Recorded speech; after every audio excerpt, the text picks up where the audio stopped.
Thanks again for coming out. It's great to see y'all. Just finished our opening weekend out in Albuquerque, New Mexico. We had 3 awesome matches against UC Irvine, New Mexico, and the University of Tulane, and had a chance to check out a couple different lineups and battle 3 really, really physical and good teams. And so it was great to go out, and we got to play New Mexico in the primetime match on Friday night and went the distance in every single set, going 5 there, and then turned around and played Tulane the next morning and had an incredibly dominant performance there with a lot of people standing out. But 2 in particular, Kala Cooper and Katie Revere, are with us today, and we're both named to the all-tournament team. And so super proud of them and their performances this weekend. But now we're looking ahead as we host our first home weekend of the season, and we've got SIUE on Friday night at 6 p.m. and then Saturday and Sunday we play at 11 a.m. both days, with UNI on Saturday and West Virginia on Sunday. So really excited for 3 home weekend matches this weekend. Questions for Coach? Coach, could you kind of just give us a look at what fans could expect from that field? What is there anything to know about those opponents here? Yeah, so we played SIUE 2 years ago in 2022, my first year, and we went 5 sets in that match. They've always been a really competitive team from the Illinois area, and Illinois has got really good club and high school volleyball.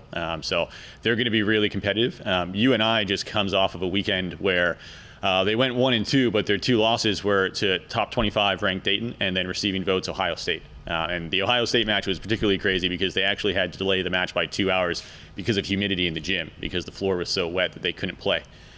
So they're coming off a really tough weekend where they got to play really good teams, and they're as good as they were last year when they were at the top of the Missouri Valley Conference in volleyball. And then West Virginia is a member of the Big 12 and a Power 4 school that's going to come out and be really physical, and has a brand new head coach this season who's been at Washington State the last few years and has had a ton of success getting them to multiple Sweet 16s and top 25 rankings. So they're going to have a lot of really fun, exciting energy for that program as well.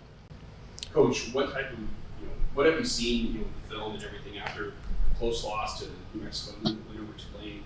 What positives did you take from the film sessions? Yeah, we played New Mexico on Friday night, and after that match we were talking as a staff, and I think collectively it was the best volleyball that I'd seen from this program in the time that I've been here. And it was just awesome to compete at that level in weekend 1. I mean, it was an amazing crowd. They had almost 800 people at the game. Their band was there. Their cheer was there. They had a huge student section. And for us, it felt like a mid-season, meaningful, impactful match. And so it was great to have that opening weekend, and then to turn around against Tulane and truly to have such a dominant performance where they barely scored, I think, 18 in their 3 of their 4 sets, was pretty awesome to see our response after playing 2 really tough matches the day before. This last weekend, was it a lot of confirmation of what you had sensed in the lead-up practices, or were there some surprises? What were your takeaways in that sense?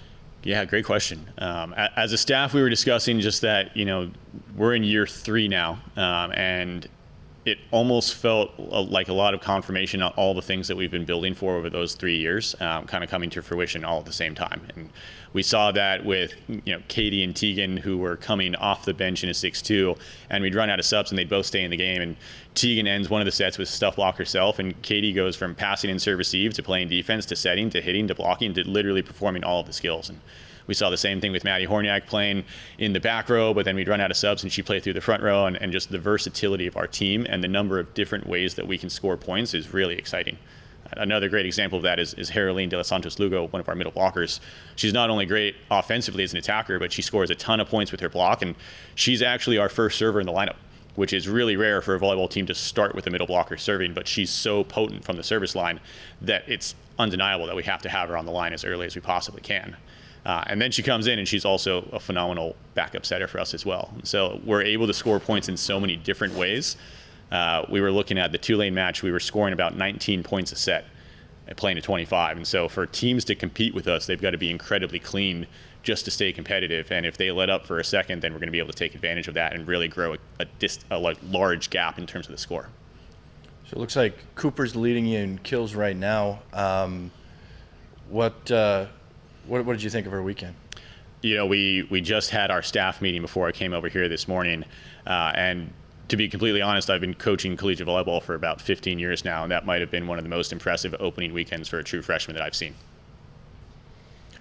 Utah isn't traditional North Dakota recruiting ground. How did that come to be?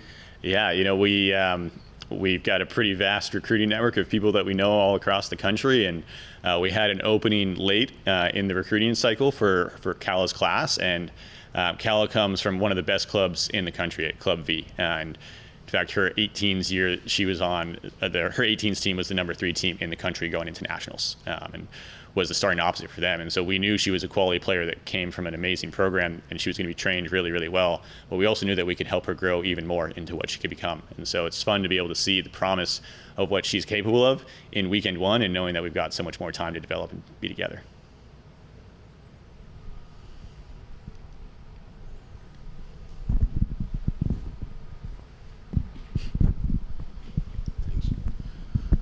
Coach, question I have for you is, earlier in the preseason when we talked, you talked about the importance of the depth of your team, and you got to see it this past weekend with, you guys don't necessarily have traditional positions. You have those tweeners.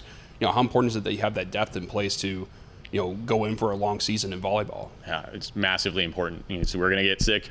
We're going to have little tweaks and injuries that come along the way, and all 16 of our athletes played, 15 of our 16 athletes played this weekend on the court, and they all produced at a really high level. And we got to see people like Olivia Edlund, who redshirted last year and playing her first collegiate competition. We got to see Mariana and Cala, both of our true freshmen, play in their first competition. We got to see Alexandria Harper, who's playing at Division I for the first time after spending the last 3 years at UMary, and she came in and performed really, really well. And I think for us, we've seen it every single day in practice that it doesn't matter who's on what side. We don't really do A side versus B side. We really intermix everybody, and the competition is really high. And so when we would get into those late sets against New Mexico, when we're going 27-25 and 28-26, and both teams had run out of subs, you could see that our opponents were having to game plan for some inefficiencies that they had because of the lack of versatility with their roster. And for us, we would run out of subs, and it didn't really change anything. Katie and Tegan were able to go and do what they did, and Maddie was able to go and do what she did, and Haroline's such a great all-around player that it was no concern that we had a middle blocker playing defense, because she was digging just as many balls as our liberos sometimes. Coach, your team is undefeated in the first set, 2-1 in the second set as well. What's been the key to that hot start early in those matches, and how do you sustain that as the year goes on? Yeah, our team's done a lot of great work in preparing themselves for the moment and how they want to approach each day as professionals. And I think that was a major focus for us during the off season, and it's cool to see that come to fruition this year, where we started strong in every single set and every single match. And it's a cool place to be, knowing that they put active focus in that place and they're now reaping the benefits of it.